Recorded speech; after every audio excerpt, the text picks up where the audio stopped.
Hello, I'm Bill Amey, and thank you for watching Community Matters. We hope you'll continue to watch as we discuss issues facing our community and provide you with the resources and information needed to find solutions.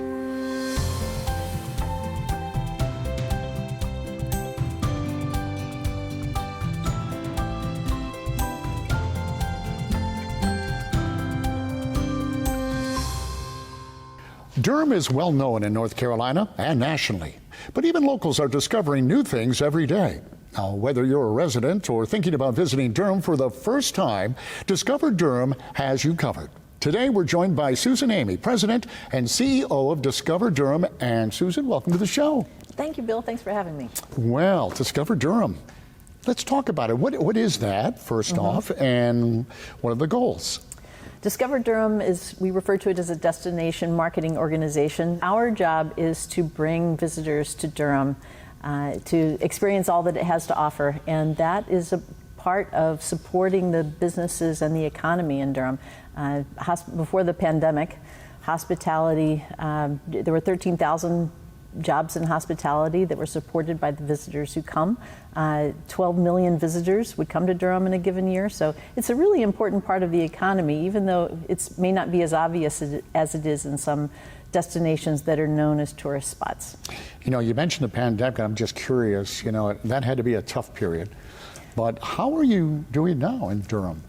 It's absolutely been a tough period, and we really feel for our small businesses. One of the things that's really unique about Durham is that there are so many small businesses that serve visitors, and they're some of our most personable and colorful places in Durham. So they've really had a tough go of this. For a small business to survive everything that they've had to do has required a lot of creativity and a lot of resilience. What we've seen is that business has been really surging back over the course of the spring, which is fabulous. It's still not back up to where it was pre-pandemic, but it's in a much healthier place. And we're seeing not only visitors, but more of our residents get out and explore Durham again. So we're back into doing the things that we love to do, which is shouting about all the things you can go see in Durham. A lot of times we live in the very city and we don't really know what's around us. And in Durham, it's a fabulous city, and it's well known for many, many things. Let's start there. Some of the things in Durham that, for folks who might be thinking, you know what, gas price is too high, I'm going to stay home and have some fun. It's absolutely true. I've lived in places before where when visitors came to town was when I went out and saw the things that that city had to offer. And there are so many things you can go visit in Durham. The thing that it's most known for is as being a foodie capital. Southern Living called it the foodiest town and the tastiest town in the South. Yeah. Well, of course, we're known as a university town. Yeah. You can't get around that. Duke and North Carolina Central are known around the country, around the world as fantastic areas of higher learning, and we've been known as the best place for college basketball fans, which is no real surprise. We're known as an important hub for startups, and that's something that's very unique about Durham, is that we have such a strong ecosystem for entrepreneurs across a lot of different industries. Of course, technology and life sciences have become huge. The Research Triangle Park, which everybody who lives in this region knows about, 85% of it's actually in Durham County. One of the things Durham is most famous for is the Durham Bulls. Yes. Some of that has to do with the movie that came out in 1988, Bull Durham, but that team has just been known for a minor league team. It has the level of recognition of a lot of major league teams. The ballpark is beautiful. They've got games going on through September, fireworks after our home games. It's a real community gathering point. And another venue that tops a lot of national lists is the Durham Performing Arts Center. Wonderful venue. Yes. Beautiful. Yeah. DPAC had nearly 500,000 visitors this past year in its comeback season, so it was only able to reopen fully last fall, and people have come pouring back. They just announced their new Broadway season. It is the second most attended show venue in the country. If it's not on your bucket list, put it on your bucket list. It's a fabulous venue. So for folks who are probably, whether they live in Durham or Raleigh or in North Carolina, what are some tips you might have for them as they plan their stay vacation? Mm-hmm. Well, there are so many different things to see. And of course, I'm going to point people to our website, discoverdurham.com, as a place where you can go and find them. And there's actually an itinerary builder tool in there that'll tell you what kinds of things are going on during the time that you want to come and stay. But I've listed some great venues. Something that is high on a lot of people's lists is going to the Duke campus, where you can see the Duke Chapel. Nasher Museum of Art, which is now free for everyone because of a donation they received. You've got the Sarah P. Duke Gardens that are there and free, open to the public. Durham is the only county in North Carolina that's home to 3 historic parks, historic state sites. We have Staggville, we have Duke Homestead, and Bennett Place, all of which are fascinating places to learn about our history and background, where we've come from. I've also heard an awful lot about the American Tobacco Historic District. Mm-hmm. Can you tell us a little bit about that? Yeah, it's so central to our history as a community, because a lot of Durham was built on tobacco. The American Tobacco Company was at one time the largest tobacco company in the world.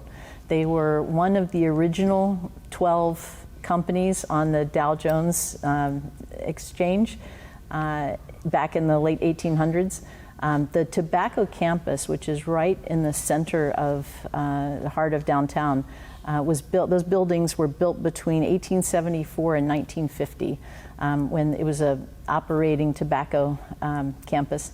And then it was deserted at that time, and the manufacturing moved out. Those buildings were, which are actually pictured in your background, those buildings were abandoned for years. And there are all kinds of stories about the SWAT team using them for exercises. And then Capitol Broadcasting bought the whole campus and renovated it and restored it. And it's just fascinating. In the middle of the campus is a green lawn, a man-made river with a lot of water features built in. People can picnic there. There are restaurants and a lot of companies and offices that are based there. But some of Durham's most fabulous and interesting restaurants are there. Well, Susan, I know if you like food, you like Durham. I get that. But you have this competition, I'm sure, between all of the chefs, and they are really quite high quality. I mean, these are folks that have won some prestigious awards. You alluded to that. You know, it's really exciting for us right now because the James Beard Awards just recently took place, and we were so proud of a couple of our programs and chefs in the community who were well represented there. One was Chef Ricky Moore, who has Saltbox Seafood, and won Best Chef for the Southeast. People just rave about Saltbox Seafood and how fabulous that is. Another program that did really well in the James Beard Awards was Alley 26, which was a finalist in the Outstanding Bar program, and the only North Carolina bar that has been gotten to that level in the James Beard Awards since it started. That category started in 2012. Michael Lee has a series of restaurants. There are 4 of them that are all unique and wonderful places in Durham. But one of his flagships, M Sushi, was just rated in the top 100 restaurants in the country. Wow. By Open Table for 2021. Chicken Hut was just named by Eater as the best fried chicken in the South, and it is a Black-owned establishment that is the second longest running businesses in Durham, which is just that.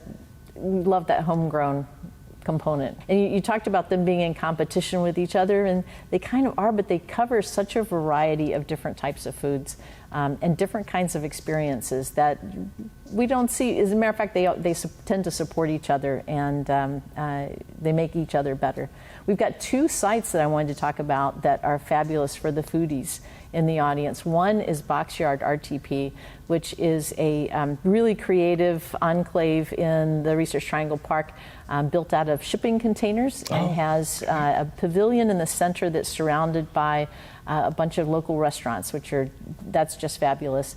And another one that not everybody has seen is U Hill Walls, which is a community in South Durham it's a mixed-use, live-work-play kind of community, but they've done some fabulous things. There are 40 different murals. In that area are several different restaurants and bars, great spots to stop for a glass of wine or a drink.